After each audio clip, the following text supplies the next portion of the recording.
The gentle arrest. Hussein Khan's anger was not satisfied by the punishment he had inflicted upon Mullah Sadiq and Qudus. He now directed his attack upon the Bab himself. He sent a mounted escort to Bushir and ordered them to arrest the Bab and bring him back in chains to Shiraz. This spectacle, he felt, would dampen the enthusiasm of the people for his cause. The guards set out at once to make the arrest. As they were marching across the wilderness en route to Bushir, they met a horseman. It was the Bab, who had come to meet them. The leader of the escort has himself related the incident. As we approached him, he saluted us and asked our destination. I said that the governor, Hussein Khan, had commanded us to go to Bushir to make an inquiry. He smilingly observed, "The governor has sent you to arrest me. Here I am. Do with me as you please." The leader of the escort was caught off guard by the Bab's statement and by his apparent willingness to subject himself to the indignities and possibly life-threatening harm that Hussein Khan would have in store for him. The leader of the escort was very taken with the Bab. He did not want him to fall into the hands of the governor. He pretended not to recognize the Bab and ordered his men to move on. "I tried to ignore him and was preparing to leave," he reported, "when he approached me and said, 'I swear by the righteousness of him who created man, that all my life I have uttered no word but the truth, and had no other desire except the welfare and advancement of my fellow men. I know you are seeking me.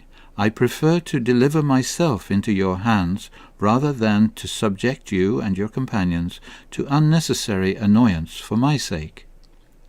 The leader pleaded with the Bab, urging him to flee from Hussein Khan. He did not want to be party to the brutality that the governor was planning against him. He called Hussein Khan ruthless and despicable and a remorseless wolf, and begged the Bab to escape to the city of Mashhad in the province of Khorasan, where friends of the leader would protect him. But the Bab refused, saying, "Deliver me into the hands of your master.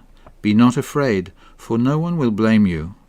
Then, as if to reassure the commander and his men, the Bab explained that until his last hour on this earth arrived, no person could possibly harm him or interfere with the plan of Almighty God.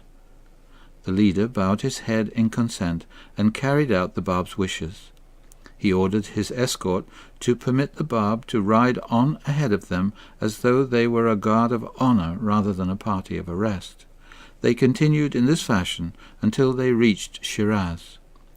The people turned around in the street to watch them and to marvel at this unusual spectacle. The escort, which had been commanded to bring the Bab back in chains, had returned him instead with every sign of the respect due to royalty. Hussein Khan was furious. He rebuked the Bab publicly. In abusive language he denounced all his conduct and ridiculed his claim to be the author of a new revelation, berating him for disgracing Islam and the Quran. The Bab's gentle manners and courtesy only added to the governor's anger.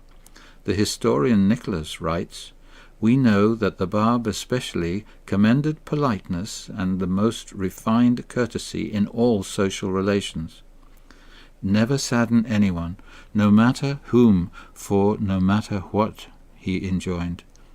"I have taught the believers in my religion," he says himself, "never to rejoice over the misfortune of anyone." Lovingly but firmly, the Bab reminded Hussein Khan that his duty as governor of the province of Fars was to determine the truth about the affairs in his region, and not to make decisions without first investigating personally. These words further inflamed the governor's rage. He repaid the Bab's courtesy by turning to his attendant and commanding him to strike the Bab in the face. The blow was so violent that the Bab's turban fell to the ground. the governor ordered the Bab to remain confined within the home of his uncle, Haji Mirza Sayyid Ali, until there was a decision about what to do with him. He instructed the uncle to be prepared to surrender the Bab to the governor's office at a moment's notice.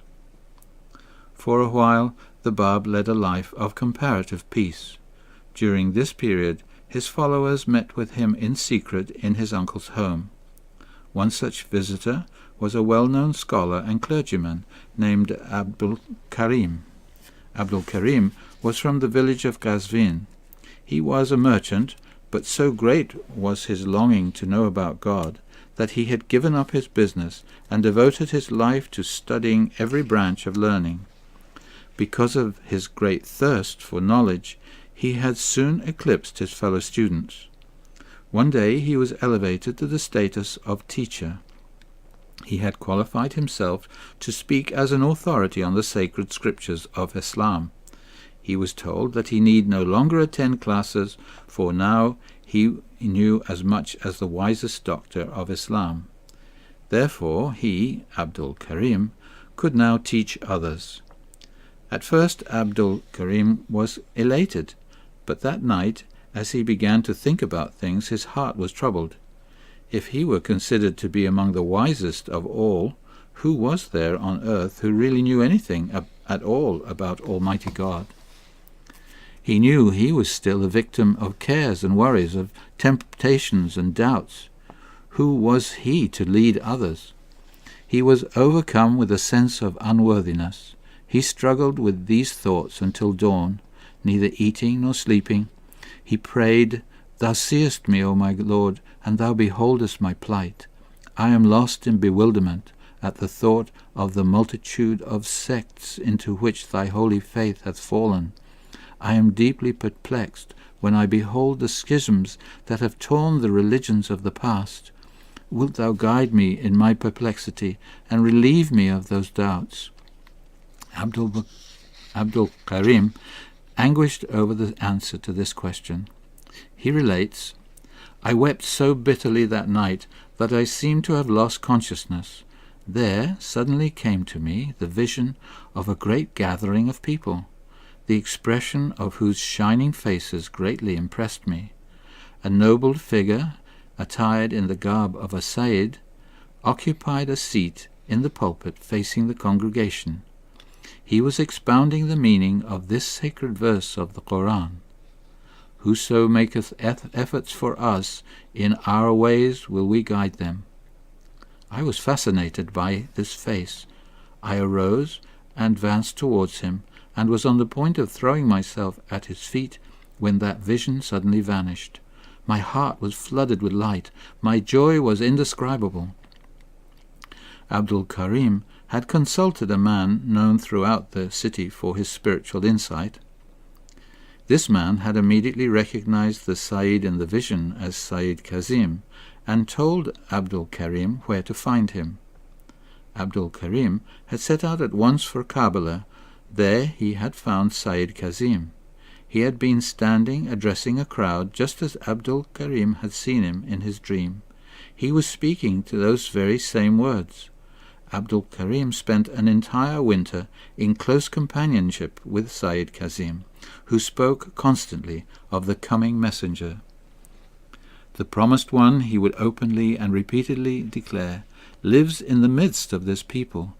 The appointed time for his appearance is fast approaching. Prepare the way for him, and purify yourselves so that you may recognize his beauty. Sayyid Kazim said the new messenger of God would not be recognized until after his death. He implored his followers to arise and seek him without rest. On the day when Abdul Karim parted from Sayyid Kazim, he told him, "Rest assured, O Abdul Karim, you are one of those who, in the day of his revelation, will arise for the triumph of his cause.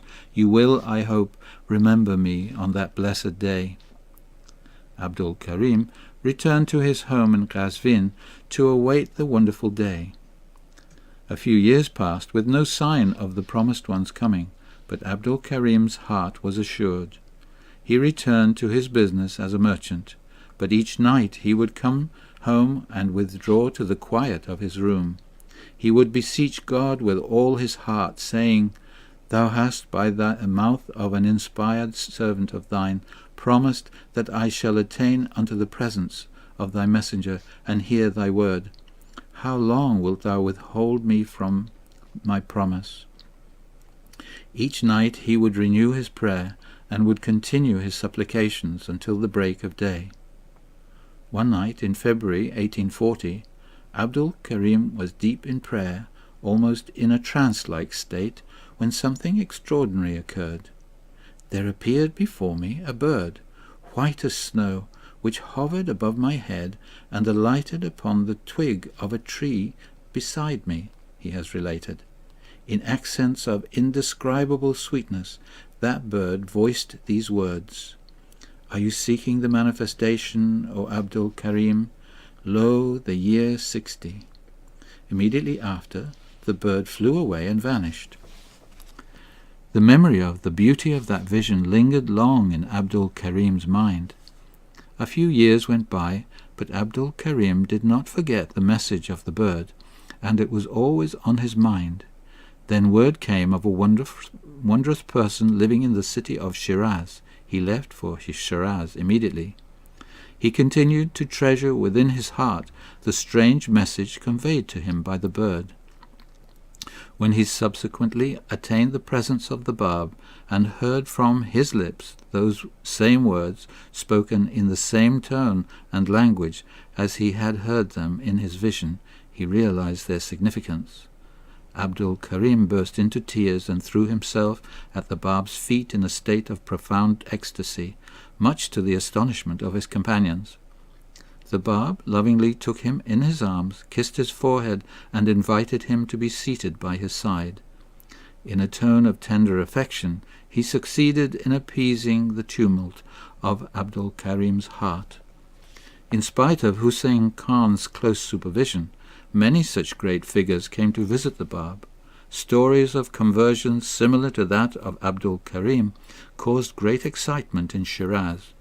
Both the famous and the lowly were willing to take whatever risk was necessary to gain his presence. People met in groups on the street to discuss him, some blaming, some approving. Hussein Khan was infuriated at his helplessness and inability to stem the flow of the Bab's rising popularity.